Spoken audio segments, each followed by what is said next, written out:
il n'y a même pas fenêtre. C'est comme une chambre noire. Amen. C'est comme une chambre noire. Quand le souverain sacrificateur arrive, il connaît l'endroit où se trouvait l'arche de l'alliance. Il va marcher dans le ténèbres comme ça. Sans lumière. Si tu apportes la lumière, tu meurs. Comme Nadab et Abihu. Amen. Parce que Dieu lui-même est lumière. Il n'a pas besoin de la lumière des hommes. N'apportons pas autre lumière dans l'église. N'apportons pas autre connaissance dans l'église. N'apportons pas autre philosophie dans l'église. Amen. Amen. Toute connaissance en dehors de la parole est une fausse connaissance. Alors il va marcher jusqu'à aller toucher l'arche de l'alliance. Quand il touche, il marque sa présence. Et Dieu, je suis là. Et ce que nous disons qu'on appelle la Shekinah. Les gens cherchent aujourd'hui la Shekinah, la Shekinah.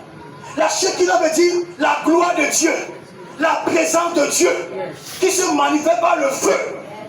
Alors, quand il va asperger le sang sur le propitiatoire, Dieu va descendre depuis le ciel sous forme de feu qui va éclairer tout ici, lui-même, tout ici.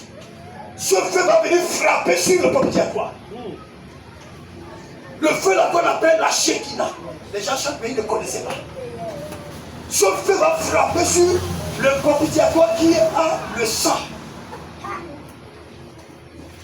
Mais écoutez bien, c'est ce même Dieu qui parlait.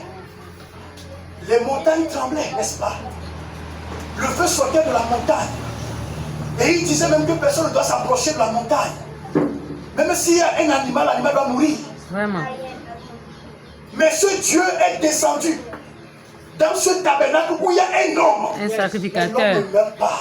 Pourquoi? Parce qu'il y a le sang de Jésus. Yes.